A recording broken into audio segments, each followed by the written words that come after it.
The morning arrived the way all important mornings do, quietly, without announcement. Slipping through the curtains like it had been waiting just outside the window all night. Patient and golden and full of things that hadn't yet been said, Maya woke first thoughts she always had.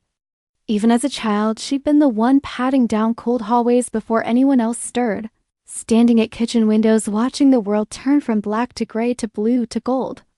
She'd always loved that hour, the hour that belonged to no one, the hour before the day made its demands. Before the world remembered it had opinions about who you were and how you lived, but this morning was different. This morning, she wasn't alone. She lay very still, afraid that moving would break something, some spell.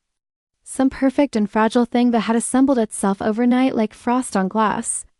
Beside her, sleeping with one arm thrown across her own face and her dark hair spilled across the pillow like ink dissolving in water, was Renata. Maya let the name settle in her chest the way warm tea settles, spreading outward, softening everything it touched. She'd known Renata for 2 years before last night.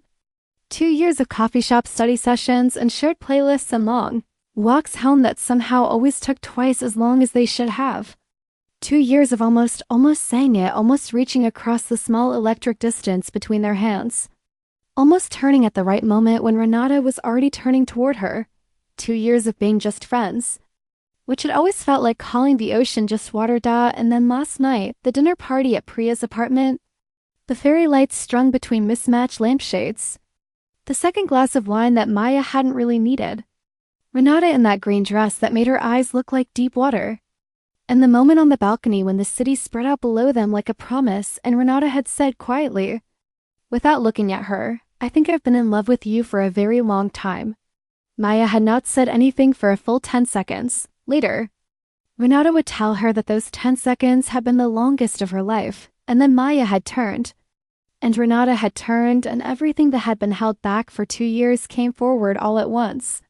And they had stood on that balcony above the city lights with their foreheads touching and their hands finally finding each other. And Maya had understood something she hadn't known she'd been trying to understand.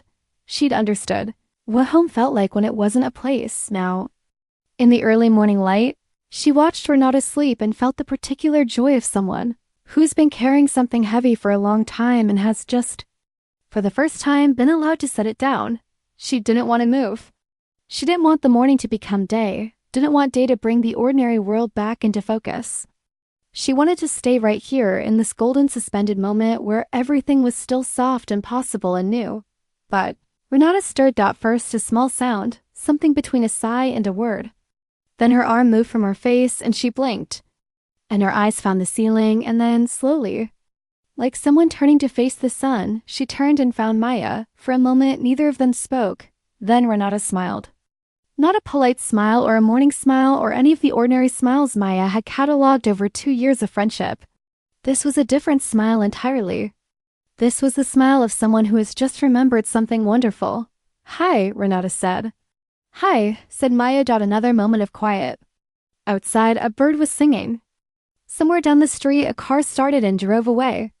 The world was waking up, but slowly, gently, as if it too understood that some mornings deserved to be handled with care. "You're still here," Renata said. There was wonder in her voice. "I'm still here," Maya confirmed. Renata reached out and touched Maya's face, just her fingertips, just a light tracing along her jaw as if making sure she was real. Maya leaned into it the way a cat leans into a hand. "I kept thinking I might have dreamed it," Renata said softly. "Which part?" "All of it. The balcony. What I said." "What you?" She stopped. Smiled again. "What you said back." Maya remembered what she'd said back. She'd said, "Renata, I have been in love with you since the afternoon.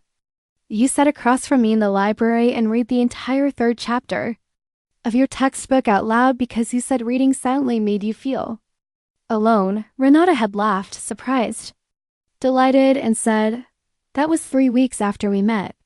And Maya had said, "I know." Now, in the morning light, Renata shook her head slowly, still tracing the line of Maya's jaw. 3 weeks, she murmured. "And we wasted 2 years." "We didn't waste them," Maya said. "We were getting ready."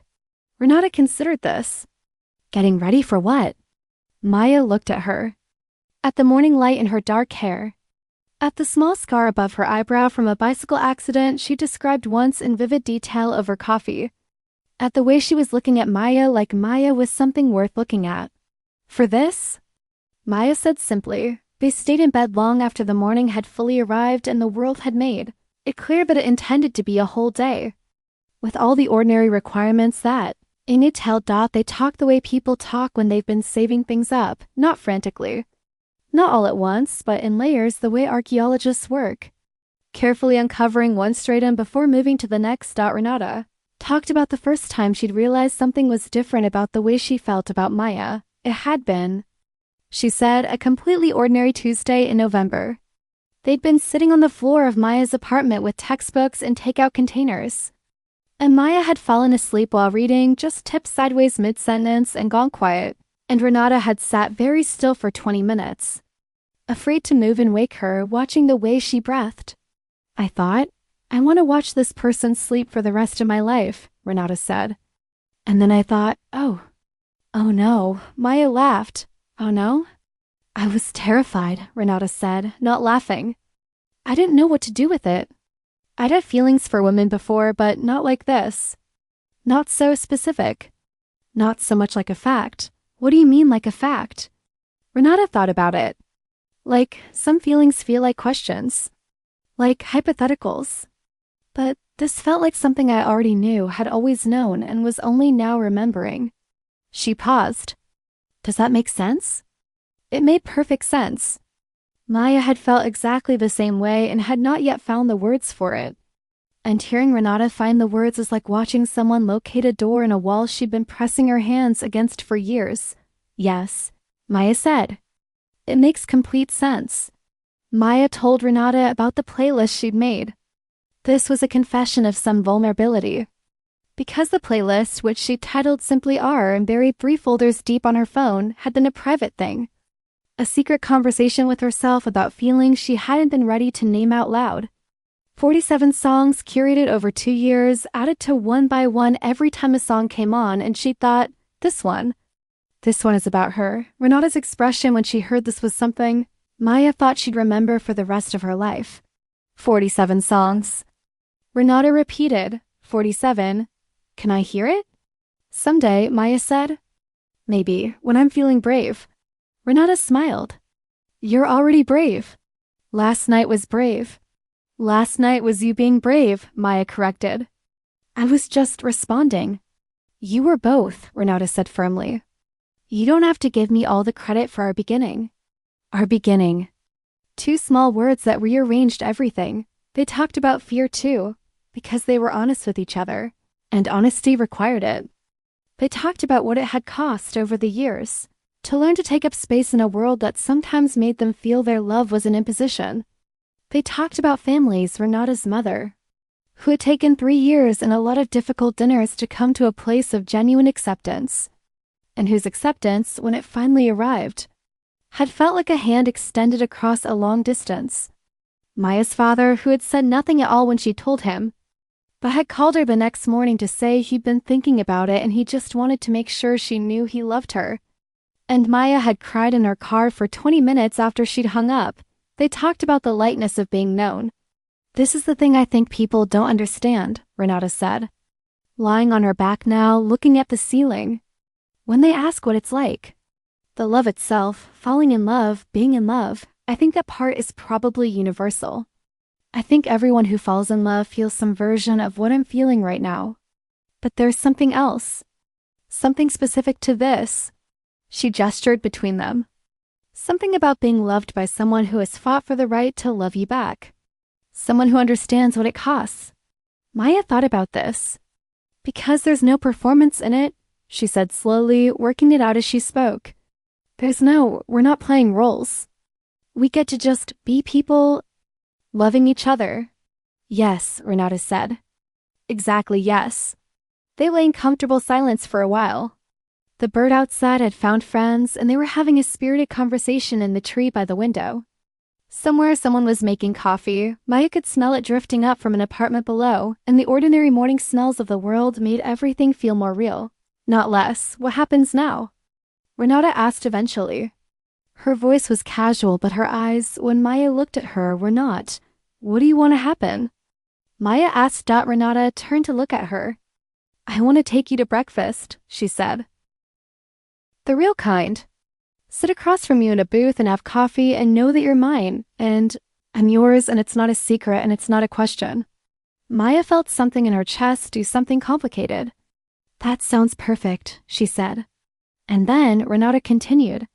I want to take you to that bookshop on Carmichael Street that you've been talking about for 6 months and never actually gone to. I've been waiting for the right person to go with. And? Maya smiled. You are categorically the right person.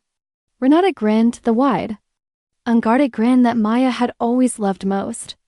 The one that Renata didn't always let herself have.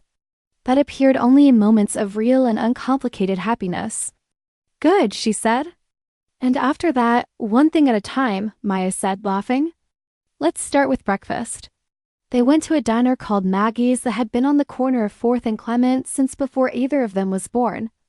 It had red vinyl booths and a counter with spinning stools and a chalkboard menu and a woman behind the counter named, presumably Maggie. Though no one had ever confirmed this, they slid into the booth by the window and a server appeared almost immediately, a young man with a tired face and an efficient manner who said coffee. The way people say it when they've said it 10,000 times and it no longer feels like a question. Please, they said simultaneously when he left. Renata rested her chin on her hand and looked at Maya across the table with an expression of visible happiness. What? Maya asked. Nothing. Just, this is nice. You said that like you're surprised. I'm not surprised exactly. Renata searched for the word. I'm relieved. I've wanted this for so long that I think I was afraid it wouldn't live up to the idea of it. You know how sometimes the real version of something you've wanted for a long time is smaller than the imagined version? And this is bigger, Renata said simply. The real version is bigger. The coffee came. They ordered eggs and toast and fruit and ate with the ease of people who have always been comfortable together and have now. Additionally, become something more which turned out not to complicate the comfort at all. But to deepen it, they talked about small things. Renata's thesis, which was in the final miserable stage of revision. Maya's new job, which she'd started 6 weeks ago at the design firm on the other side of town and which was mostly wonderful except for one colleague who sent emails in all capital letters about topics that did not warrant capital letters. Renata's cat, Oliver, who was currently staying with her downstairs neighbor and who had strong opinions about being left with downstairs neighbors. He's very dramatic, Renata said. He gets it from you. Renata pointed her fork. Absolutely no one has ever accused me of being dramatic. I'm accusing you right now. You're biased. You're in love with me. You've lost all critical faculty. Maya laughed. Across the table, Renata watched her laugh and seemed to store it somewhere private. The way people store things they intend to return to. A woman at the next table glanced over and smiled, a small, warm smile of someone who recognizes happiness when they see it and approves. Maya noticed and felt the particular bittersweet feeling she often had in such moments, gratitude for the stranger's kindness.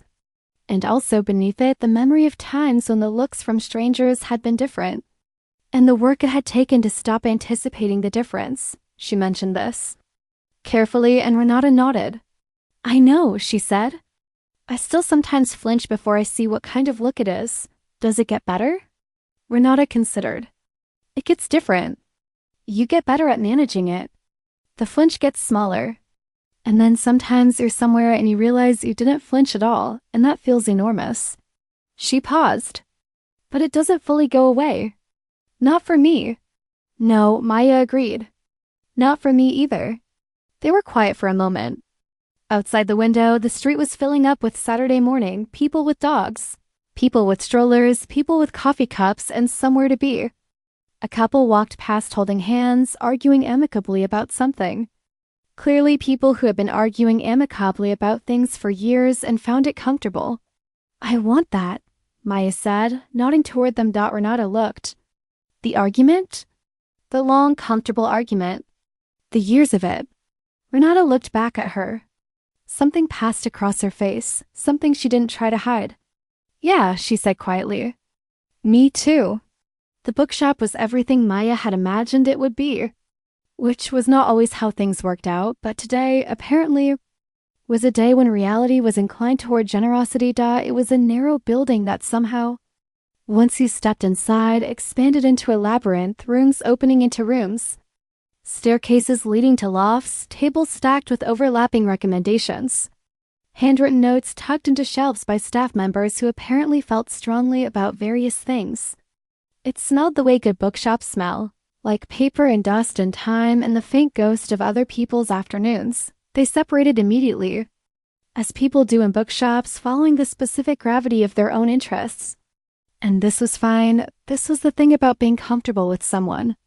Maya thought that you could be in the same space and be briefly, companionably apart, and it felt like breathing out. She found the poetry section in a back corner, tucked under a low window that looked out onto an alley where someone had painted an enormous mural of a woman with flowers growing out of her hands. She stood for a long moment looking at the mural, then turned to the shelves and began reading spines. She was deep in a collection she hadn't seen before when she felt rather than heard Renata appear beside her. Renata leaned in and read the cover over her shoulder. "Any good?" she murmured. "This one," Maya said, turning to a page she'd marked with her finger. She read a few lines aloud, quietly, not a performance, just sharing. The poem was about ordinary love, the kind that accumulates over time like sediment, the kind that shows up in practical gestures and small attentions and the willingness to stay. When she finished, Renata was quiet for a moment. "Buy it," she said. "I'm going to buy it." "Good."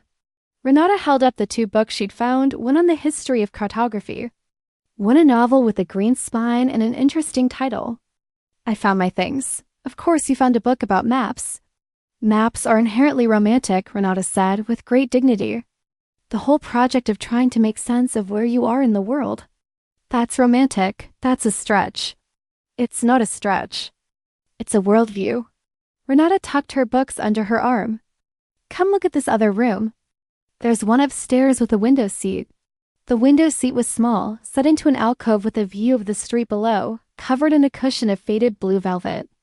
They both fit on it barely, if they sat sideways with their knees touching, which they did without discussion, as if this had always been the arrangement. They read for a while. "Actually read," Renata opening her novel, Maya continuing in the poetry collection. Both of them quiet, the shop murmuring around them. The occasional footstep on the stairs, the city outside the window going about its Saturday. After a while, Renata said without looking up from her book, "Can I ask you something?" "Always." "When you told your friends about being gay, or queer, however you thought of it then, how did that go?" Maya looked up. This was not the question she'd expected, but it was a question she was glad of, the kind of question that meant Renata was thinking about her, the full of her, the history of her. "Badly at first," Maya said honestly. "Then better. Then, well," she paused. "My best friend from childhood, we've been friends since we were 7, didn't take it well. Or she took it well in that specific way where someone says the right words but their body language says something else. And then slowly, over about a year, she just withdrew, and I lost her." Renata looked up now. "I'm sorry. It was a long time ago. I've mostly made my peace with it." Maya looked out the window. "But I remember the specific quality of that loss. It's different from other losses. It has that extra layer of, it wasn't just that she left. It was that she left because of something essential about me. Something I couldn't change and wouldn't have changed even if I could. That's a specific kind of grief," Renata said. "Yes, and it was my first real experience of it. So I didn't have a framework for it yet. I just carried it around feeling heavier than I understood why." She paused. "But then I found my people." "As you do, eventually. The ones who stay." "The ones who stay," Maya confirmed. She looked at Renata. "You're one of the ones who stayed. Even when I was difficult." Renata smiled. "You were never difficult. You were complicated." "That's different." "How is that different?" "Difficult is when someone makes things hard without meaning to and doesn't seem aware of it. Complicated is when someone is made of many layers and it takes time to understand them, but once you do, it's worth it." Maya considered this distinction. "That's very generous." I'm a generous person, Renata said, going back to her book. It's one of my best qualities. They were in the bookshop long enough that the light outside shifted, went from bright morning to the mellower, more horizontal quality of early afternoon. They bought their books and walked back out into the street feeling the particular satisfaction of people who have spent time well, which is its own kind of wealth. They were walking back toward Maya's apartment, taking the long way because neither of them mentioned not taking it. When Maya's phone rang, she looked at the screen. Her sister, Camille. I should probably, of course, Renata said immediately. Take it. Maya answered. Camille's voice came through warm and bright. Hey, are you busy? I just wanted to talk. Daniel and I had this whole thing last night, and I need to process it with someone who isn't emotionally invested in whether Daniel and I are okay. I'm here, Maya said. I'm walking. Hold on. She glanced at Renata, who was politely looking at a display in the window of a cheese shop. Can I call you back in 20 minutes? Are you with someone? Camille asked with the immediate radar of an older sister. Yes. A pause. A someone? Maya looked at Renata, who was now examining a small wheel of aged Gouda through the glass with genuine interest and no indication that she was listening, though she absolutely was. Yes, Maya said. A someone. Camille made a sound that was something like a small explosion. Oh my God, tell me everything. No, wait, go be with your someone. Call me tonight. No, call me as soon as you're alone. No, tonight is fine. Enjoy your day. A brief internal battle audible through the phone. Okay, tonight, but I want everything. Tonight, Maya agreed and hung up. Renata turned from the window. Your sister? My sister. She sounds like a lot. She's the best, Maya said. She's exactly the right amount of a lot. She hesitated. She wanted to know everything. Maya searched for the right word. She's been rooting for us. She told me about 6 months ago that she thought we were in love with each other and I should do something about it. Renata blinked. She knew before we did? She's very perceptive, or we were very obvious. Probably some of both, Maya said. She looked at Renata. Is it okay? That she knows? Renata's expression was soft. Of course it's okay. Maya, I want everyone to know. I don't want to hide this. I've been hiding how I feel for 2 years and I'm done with that. She reached out and took Maya's hand. Right there on the sidewalk, with the cheese shop behind them and people walking past and the city doing its ordinary Saturday things. She took Maya's hand and laced her fingers through Maya's fingers and held on. Maya looked down at their joined hands. Then up at Renata. Okay, she said. Okay, Renata said. They kept walking that evening. Maya called Camille. It was early evening, the hour that turns gold and then pink, and then the complicated colors of almost dark. She was sitting on her balcony with a cup of tea. And Renata had gone home to rescue Oliver from the downstairs neighbor and feed him and collect some things. And would be back later, which was a sentence that contained within it the promise of a future. And Maya had spent the first 20 minutes after Renata left just sitting quietly with that promise and feeling how solid it was. Okay, Camille said, by way of greeting. Speak. So Maya spoke. She told Camille everything, the dinner party, the balcony, the city lights, what Renata had said and what she'd said back. The night in the morning. The diner with the red booths and the bookshop with the window seat. The hand-holding on the sidewalk. Camille listened with minimal interruption, which was unusual for Camille.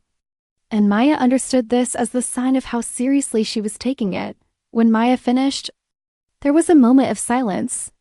I'm going to cry, Camille announced. Please don't. I'm definitely going to cry, Maya. Her voice had gone soft. Do you know how long I've watched you carry this thing around? This feeling for her that you wouldn't look at directly? You talk about her and there'd be this whole undertone, like a note playing under the conversation. And I'd think she doesn't even know I can hear it. Maya was quiet. Are you happy? Camille asked. Maya thought about it, not to find the right answer, but because the question deserved a real answer, an accurate one. She thought about the morning light. She thought about Renata saying our beginning. She thought about the window seat and the hand-holding and the way it felt to finally be somewhere she'd been trying to find for a long time. Yes, she said. I really am. Good, Camille said, with feeling. Then I'm happy too. A pause. Also, I've always really liked Renata. I want credit for that. I liked her from the beginning. You're getting 0 credit. I want some credit. You get credit for telling me 6 months ago. That was ahead of the curve. I told you. And you said, Camille, please, and I said, you said Maya. I have known you your whole life and you have never once talked about anyone the way you talk about that woman. And was I wrong? You were not wrong. Camille made a satisfied sound. I love being right about important things. They talked for another hour about Renata, about love in general. About Camille's thing with Daniel, which turned out to be less dramatic than initially suggested. About their mother's upcoming birthday and whether they should go in together on something or do separate gifts this year. Ordinary sister conversation, but woven through with a new warm thread of this thing Maya had. This new thing she was carrying, different from what she'd been carrying before. Different in every way, lighter and steadier and entirely her own. After she hung up, she sat for a while in the near dark of her balcony. Listening to the city dot, she thought about the word love and how strange it was that the same word had to do so many different jobs. Love for a sister. Love for a friend. Love for the particular quality of early morning light. Love for a city you've lived in long enough that its streets feel like memory. And now this, love for another person, romantic love, the kind that had always seemed to her both simpler and more terrifying than other kinds. She'd been afraid of it, she realized. Not of loving Renata, she'd been doing that for 2 years, but of it being reciprocal. Of being that vulnerable. Of handing someone the specific power to hurt you in ways no one else could, but she'd done it anyway. Last night on the balcony, when Renata had said the words and Maya had said them back, she'd done it anyway. And the sky hadn't fallen. The city lights had kept shining. The world had continued making its ordinary sounds. And here she was, sitting on her balcony in the almost dark. Feeling more like herself than she could remember feeling in a long time. Renata arrived with a backpack, a cat carrier, and the sheepish expression of someone who has brought slightly more than was discussed. Oliver was very upset, she said, by way of explanation. He needed to come. From inside the carrier came a sound of profound feline displeasure. He's welcome, Maya said. Stepping back to let them in, Oliver emerged from the carrier with the dignity of a creature who refuses to acknowledge that he has just spent 20 minutes in a small box expressing his feelings at high volume. He was a large gray cat with amber eyes and an expression of considered judgment. He sat on Maya's floor and surveyed the apartment with the thoroughness of a building inspector. He's doing his assessment, Renata said. I feel evaluated. He evaluates everyone. It's his primary function. Renata crouched down. Oliver, be nice. Oliver looked at Maya. Maya looked at Oliver. Something passed between them, some negotiation, some preliminary understanding. Oliver walked over to the couch, jumped up, turned around 3 times, and settled in the corner as if he decided this was adequate and would do for now. He likes you, Renata said. How can you tell? He didn't go back in the carrier. Maya laughed. She went to the kitchen and poured 2 glasses of wine, the good one.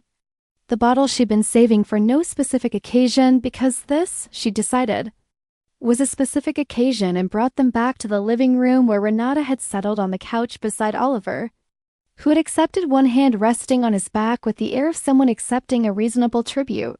They sat close, knees touching, the way they'd sat in the bookshop window, as if proximity was now a default they'd settled into without needing to discuss. Tell me something I don't know, Maya said. Renata thought about it. My first crush was my 5th grade science teacher. Maya raised her eyebrows. She had this quality, Renata said, smiling at the memory of paying close attention to things. She'd pick up a rock and look at it like it contained the whole universe, and she was just very grateful to be shown. She paused. I didn't understand why I thought about her all the time until about 3 years later. But I remember the feeling.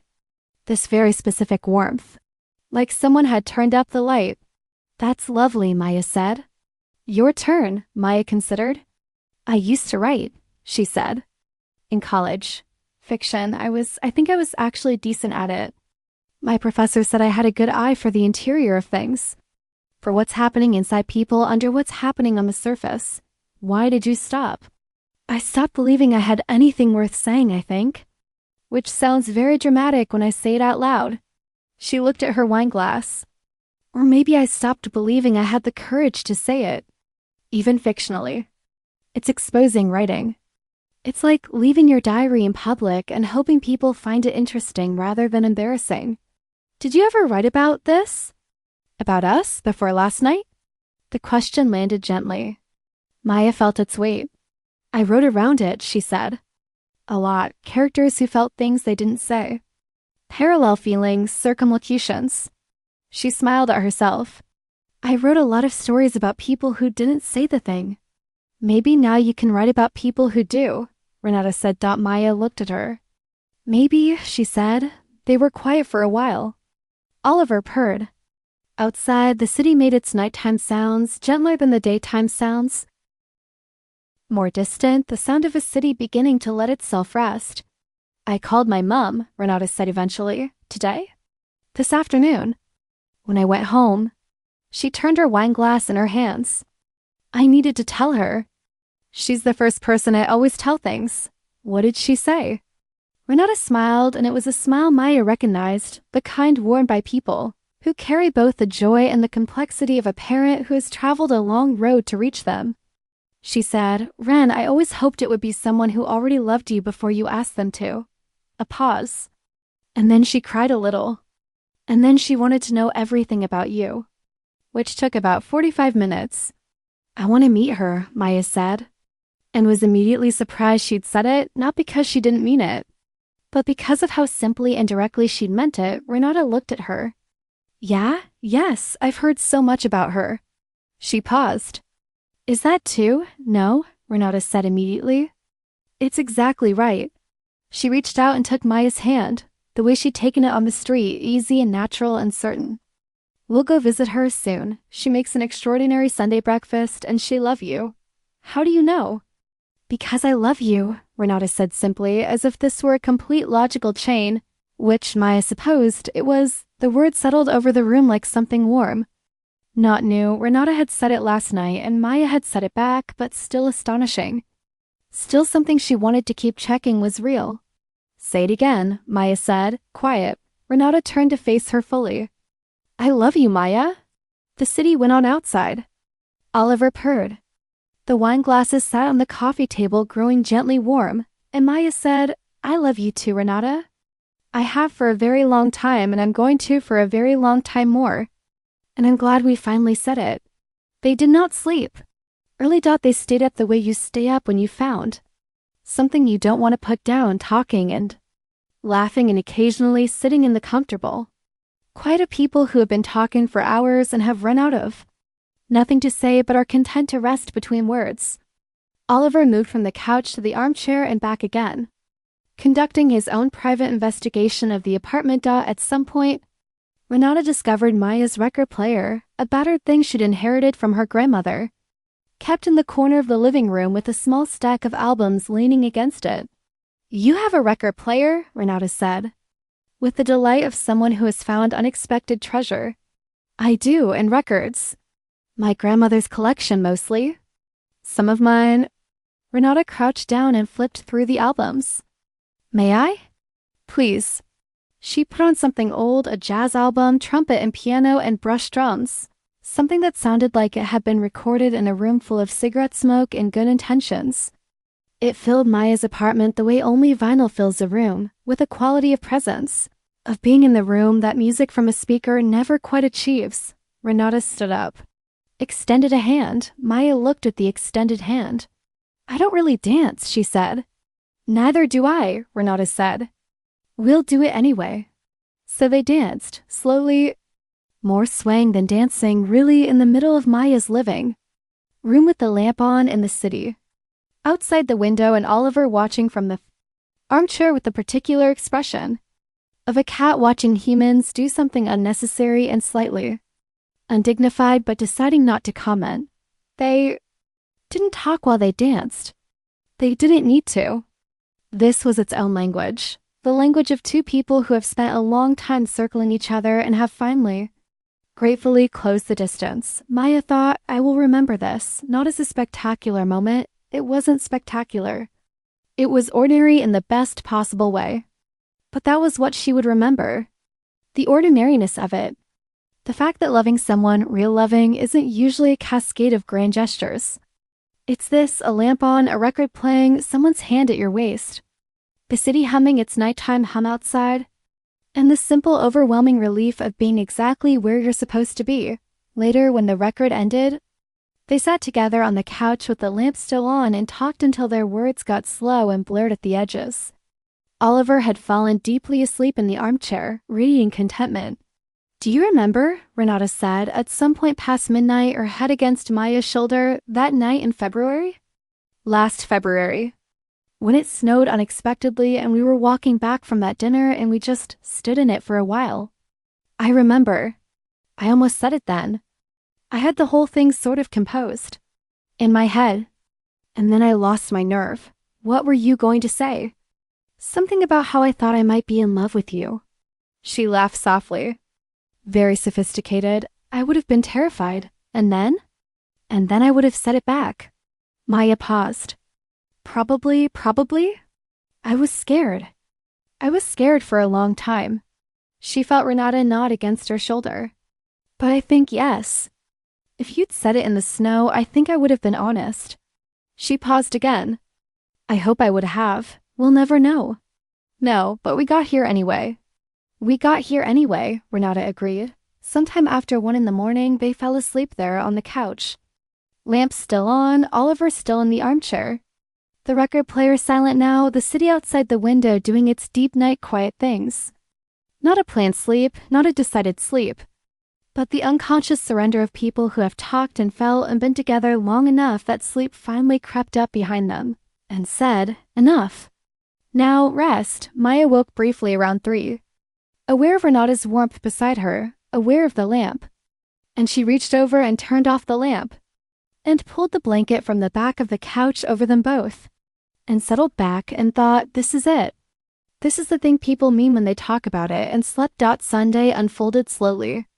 As Sundays should, they made coffee together, a careful negotiation of Maya's unfamiliar coffee maker, which Renata approached with the pragmatic curiosity she brought to all mechanical problems. Reading the instructions with genuine attention while Maya leaned against the counter and watched her with undisguised affection. You're looking at me, Renata said. Without turning around, I am. Why? I like looking at you. Renata turned then, and the expression on her face was something that would be difficult to describe precisely, something between shyness and pride and happiness. A combination that settled over her features in a way that Maya thought she could spend a long time trying to paint. If she were a painter, you're going to make that very difficult to deal with. Renata said, good. They took their coffee to the balcony. Maya's small balcony that held 2 chairs if you arranged them carefully, which they did. Sitting sideways with their feet up on the railing and the Sunday morning spread out below them. The street was quiet. A woman walked a small dog. Somewhere a church bell counted the hour. Renata called Oliver, who appeared at the balcony door, considered the outdoor air with deep suspicion, and retreated inside. He doesn't do outside, Renata explained. Sophisticated, Maya said. He's an indoor intellectual. They read the news on there. Phones and occasionally read things aloud to each other the way people do when they're comfortable enough to share the random contents of their own attention. When what's interesting to you feels worth offering to someone else. A story about a scientist who'd been studying the same forest for 40 years. A peculiar fact about the migratory patterns of certain birds. An opinion piece that they disagreed about productively. Passing the phone back and forth. At some point, Maya's neighbor, an older woman named Mrs. Okafor, who'd lived in the building for 30 years and had the particular authority that comes with tenure, appeared on the neighboring balcony with her own coffee and offered them a good morning with the warm, assessing glance of someone who has noticed something new. Good morning, Maya, she said, and then, with a pleasant nod, and good morning to your friend. This is Renata, Maya said. Renata, Mrs. Okafor repeated with an approving nod. It's nice to have company on Sunday mornings. She went back inside. They looked at each other. I like her, Renata said. She's wonderful. She brings me soup when I'm sick and has extremely strong opinions about the building's recycling protocol. Essential qualities. I think so. They made breakfast eventually eggs again. Because they'd both admitted to breakfast being their favorite meal and felt no need to perform variety. Toast with the good butter, fruit, more coffee. The apartment felt lived in and warm, different from Friday afternoon. The difference being not any physical change, but simply the quality of what had happened inside it after breakfast. They did the dishes together, one washing, one drying. Passing things back and forth in the small kitchen with the easy choreography of people learning how they move in shared space. Maya thought, we're learning the geography of this. We're mapping it in real time. She thought of Renata's book about cartography. The project of figuring out where you are. There is a thing that sometimes happens in new love or new acknowledged love. Love that has been circling and has finally landed where you catch yourself. Alone, doing something small and ordinary. And you suddenly understand the full weight of what has changed. For Maya, this moment came on Sunday afternoon while Renata was in the shower and Oliver was asleep on the couch and Maya was in the bathroom brushing her hair. And she looked at herself in the mirror, really looked. The way you sometimes do and more often avoid, and thought you did it. Not in a triumphant way. In a quiet, private, odd way. The way you might say it to a friend who has been afraid of something for a long time and has finally walked toward it. You did it. You said it. You let yourself be loved. She stood there looking at herself in the mirror for a moment. The Sunday light came through the small bathroom window and made everything soft. From down the hall, she could hear the shower. She thought about all the versions of herself that had led to this one. The teenage version who'd been confused and afraid. The college version who'd been braver, who'd begun to understand, who'd started learning the shape of who she was. The versions after that growing more and more comfortable, more and more certain about her own interior geography, even as the exterior world sometimes pushed back. And now this version. This version standing in a Sunday bathroom while the woman she loved was in the shower and a borrowed cat slept on the couch. This version who had finally done the thing that mattered. She thought, my grandmother would have liked this. Her grandmother who had given her the record player, who had loved fiercely and practically and without a lot of fuss, who had told her once, near the end of her life, Maya, you spend a lot of time thinking about how to live. At some point you have to just go ahead and do it. She thought at the time that her grandmother didn't understand, that it was more complicated than that, particularly for someone like Maya, whose complications were both internal and external. Both personal and political, but standing in the bathroom on this Sunday. She thought, maybe her grandmother had understood better than she'd been given credit for. Go. Ahead and live. She put down the hairbrush.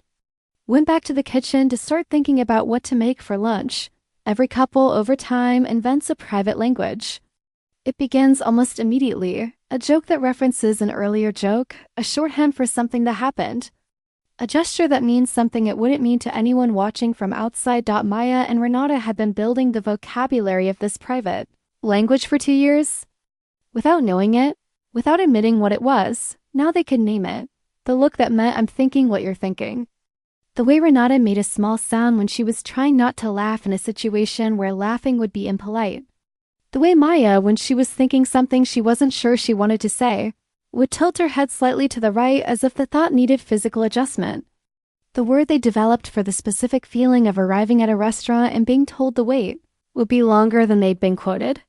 Which was after a long conversation about what exactly the feeling consisted of. Simply, Thursday. As in, this is very Thursday. None of this was new. They'd had all of it before. But now it had its full name, its context. Its proper place in the larger thing they were building. Sunday lunch turned into Sunday afternoon, which turned into Sunday evening with a slow and generous lack of urgency. They watched half a documentary about coral reefs, which Renata knew a great deal about and explained in detail at intervals, which Maya found she did not mind at all.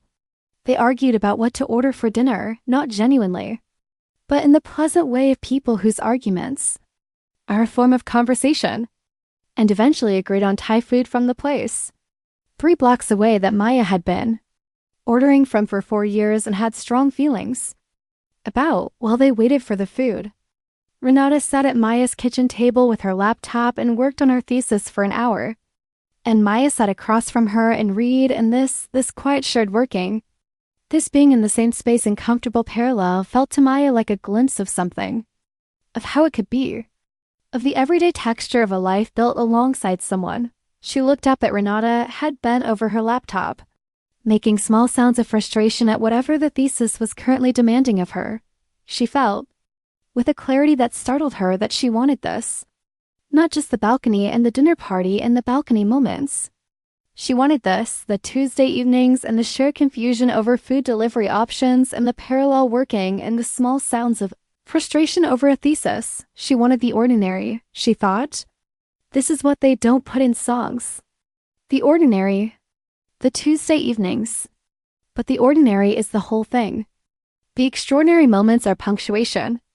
The ordinary is the sentence. Monday came. The particular mercy of new love is that it does not disappear on Mondays.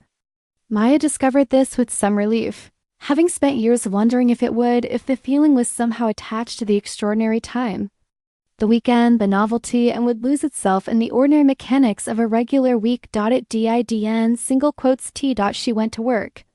She sat at her desk at the design firm and did the things her job required, and throughout the day at intervals.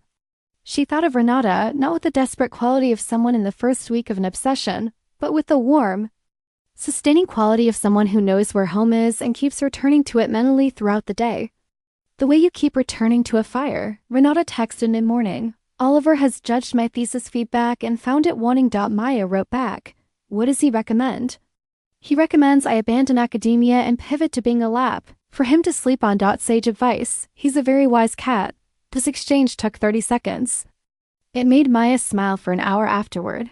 That evening, they had dinner together at Renata's apartment this time, which Maya was seeing for the first time with the full awareness that she was going to Renata's apartment rather than visiting Renata, which was a distinction that felt significant.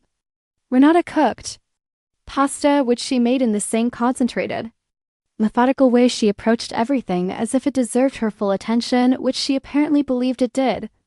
And Maya sat on the kitchen counter and talked to her and handed her things when asked, and felt so domestically content that she briefly worried she was going to embarrass herself. Renata's apartment was like her, neat but not sterile, full of things that told you about her, books stacked in ways that revealed their reading order, a wall of photographs that were almost entirely of landscapes rather than people, a desk that was clearly the site of significant intellectual labor, Oliver's various beds distributed throughout with the geographic deliberateness of someone who had negotiated the placement carefully with their cat.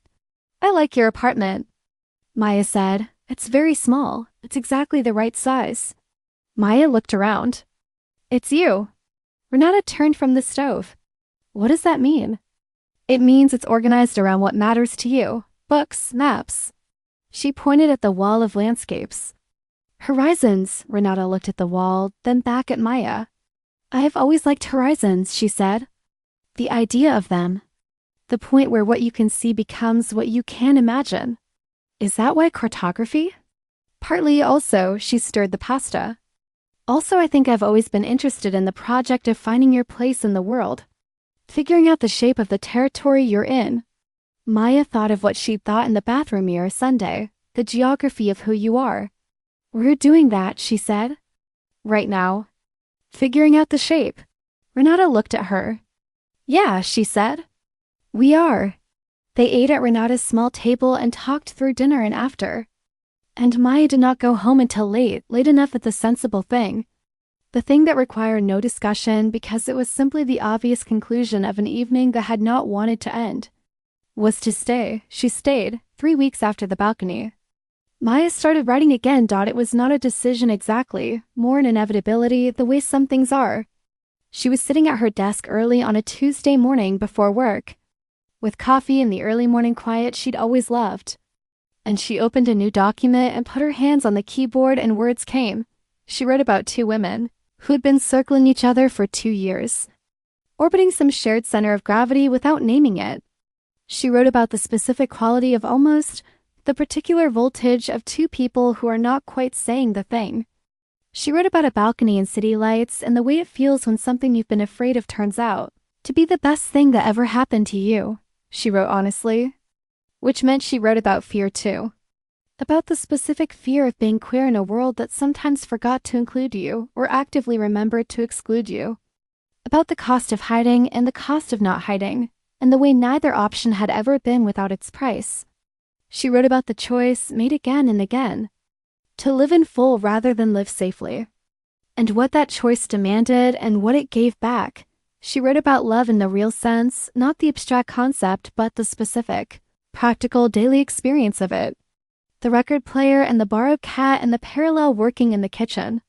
The text in the middle of the workday that meant nothing and everything. The way another person can make you feel located in your own life. She didn't write every day. She wrote when it came, sometimes in short bursts, sometimes in long stretches. Sometimes returning to something she'd written before and finding it wanted to be different, to be more precise. To be more true. She didn't show Renata, not yet. It felt private, still, or not private exactly, but not ready. A thing still becoming itself, but she mentioned it. One evening when they were both at Maya's apartment, Renata working on her thesis and Maya on the other end of the couch with her notebook. "I've started writing again," she said. Renata looked up. "The fiction?" "Something like it. I'm not sure what to call it." Renata smiled, not the wide grin, but the quieter, more private smile. "Can I read it sometime?" "Sometime. When it's ready." "I'll wait," Renata said, with the patience of someone who meant it. Maya went back to her notebook. Outside, it was raining, one of those soft, persistent rains that make city lights blur and bleed into each other like colors on wet paper. Oliver, who had by now established a semi-permanent presence in Maya's apartment with his own designated cushion, slept on the armchair. The lamp was on. Maya wrote, "The thing about loving someone is that it changes the quality of all the small moments. Not just the large ones. All of them. It's like everything that was already there, you see it again." But with better light, they took the train to see Renata's mother on a Saturday in mid-October. 3 months after the balcony. The journey was 2 hours. And they spent it the way they spent long journeys, talking and reading and occasionally sitting in comfortable quiet. Watching the city give way to suburbs, give way to the particular green landscape of the Midlands in autumn. Everything going gold and bronze and the specific red of a tree that knows what's coming and has decided to be beautiful about it. Renata's mother's name was Adaze. She was a small woman with a large presence, with Renata's eyes and a directness that made Maya immediately understand where Renata got hers. She opened the door before they'd reached the top step, having clearly been watching for them, and embraced her daughter with the wholehearted quality of a mother who has never gotten tired of her daughter coming home. Then she turned to Maya. "Maya," she said, with a warmth that was specific and attentive, not the general warmth of politeness. "I've heard a great deal about you over the past 2 years. Not all of it was framed as what it actually was, but I understood." Maya laughed, surprised. "She talked about me?" "Constantly," Adaze said, with a glance at Renata that contained a lifetime of mother-daughter communication. "Come in, I've made breakfast." The Sunday breakfast was, as promised, extraordinary. There were things on the table that required explanation and things that required no explanation but simply needed to be eaten. There was tea and juice and the particular warmth of a kitchen that has been cooking since early morning. And they sat around the table and Adaze asked Maya questions, genuine questions. Not the polite surface questions of someone performing interest, but the questions of someone who wanted to actually know. She asked about Maya's work, her family, her writing, because Renata had apparently told her mother about the writing, which Maya would address later. She asked about Maya's grandmother because Renata had mentioned the record player, and they had a long conversation about the music of a particular era and what it meant to inherit someone's record collection. She was perceptive, Adaze. She asked about things and listened to the answers and then asked follow-up questions that revealed she'd been listening carefully. She was the kind of listener who made you want to tell her things. At one point, while Renata was clearing plates and Maya was helping, Adaze said quietly, "She's lighter, you know. Since you. Ren has always carried things. She worries, she works hard, she takes responsibility for everything. Since you, she's lighter." Maya looked at Renata in the kitchen, laughing at something, unaware she was being discussed. She felt her chest do something complicated. "She makes me lighter too," she said. Adaze nodded, as if this confirmed something she'd already known. "Good," she said. That's how it should be. The right person doesn't add weight. They help you carry what you're already carrying. Maya thought about that for a long time after Dot in November. On a night when the wind was doing serious things outside and the radiator was doing its best and they were both at Maya's apartment doing nothing in particular, reading, mainly and occasionally talking, Maya found, in a box under her desk, a letter she'd written it the previous December. Written it to no one, to herself, in one of those late-night sessions of honesty that happen sometimes, when you're tired enough that your defenses are down and you find yourself saying true things more easily than usual. She read it now. Privately, while Renata was in the kitchen making tea, December 14th. She'd written, I don't know what to do with this feeling. I've known for a long time that I love Renata in a way that isn't only friendship, but I've been so afraid of what happens if I say it. What if she doesn't feel it? What if she does? I think I'm more afraid of the second option. Because if she feels it too, then I have to stop hiding. And I've gotten very good at hiding, and the space behind the hiding is at least familiar. Even if it's not enough. She put the letter down, she thought. I was so scared. And none of the things I was afraid of happened. Or some of them happened in a way. She'd had to stop hiding. She'd had to step out of the familiar small space. But the unfamiliar space that waited beyond it was not the disaster she'd been imagining. It was this. Renata in the kitchen making tea. Oliver on the armchair. The radiator doing its best. Renata came back with 2 mugs. Sat beside her. Noticed the paper in Maya's hand with the quiet attentiveness she brought to everything about Maya. What's that? Maya considered. A letter I wrote to myself last year. About being afraid. Renata was quiet, waiting. About being afraid of this, Maya said. Of telling you. Of what would happen if I did. And? Maya looked at her. And I want you to know that whatever I was afraid of, it wasn't this. It couldn't have imagined this. I was imagining worst cases and second-best cases and careful, manageable cases. I wasn't imagining that it could actually be. She stopped. I wasn't imagining this much good. Renata set down her mug. Took Maya's hand. The familiar gesture by now, easy and certain. Neither was I, she said. They sat for a while. Outside, the wind made the windows rattle slightly. The radiator ticked. Oliver dreamed whatever cats dream. I want to show you the writing, Maya said. When you're finished with your thesis. I want you to be the first person to read it. Renata looked at her. I'd be honored. It's about us, Maya said. Mostly, she searched for the word. In a translated sort of way. I know, Renata said. She smiled. I've known since you told me you'd started writing again. You know me very well. I've been studying you for 2 years. I've done the work. Maya laughed. Leaned against her. Renata put an arm around her and they stayed like that. Reading their separate books and the wind rattled warmth of the apartment. And the night came fully down outside and the city went about its November business. And everything was, for now and for the foreseeable future. Very well. Here is what Maya would write about it later. Here's the part she read aloud to Renata on a Sunday morning in January. In the winter light, while the coffee was still hot, love, real love. The kind that builds itself over time like sediment, like a coral reef. Like a map drawn one line at a time, is not a lightning bolt. It's not a moment. It's an accumulation. It's 2 years of coffee and playlists and long walks home. It's one night on a balcony and one morning in early light. It's a borrowed cat and a record player and a mother who makes an extraordinary breakfast. It's learning the specific sounds someone makes when they're trying not to laugh. It's knowing which things they tilt their head to consider. It's the private language that builds itself without announcement, one word at a time. I was afraid for a long time. I was afraid of the bigness of it, and I was afraid of the smallness, afraid that ordinary love, ordinary daily love, would be disappointing, would fail to match the idea. I was wrong about both. The bigness is manageable. And the smallness, the Tuesday evenings, and the parallel working in the text about a cat's opinion of a thesis is not small at all. The smallness is where the whole thing lives. She unzipped my dress once, a long time ago now, and also just recently. And I understood something I've been trying to understand.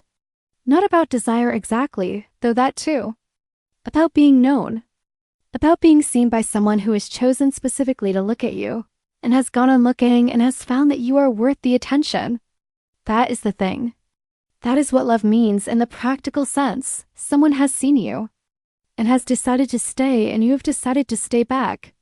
And every day you keep making that decision, and it gets easier and it gets richer, and it becomes eventually the texture of your life. I'm grateful for the fear now. I'm grateful for the 2 years of almost.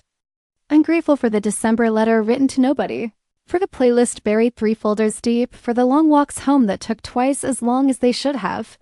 Because all of that was the getting ready. All of that was necessary. And this, the morning light, the coffee, the woman sitting across from me who is listening to me read with an expression I will spend the rest of my life being glad of. This is what we were getting ready for. We got here anyway. We got here.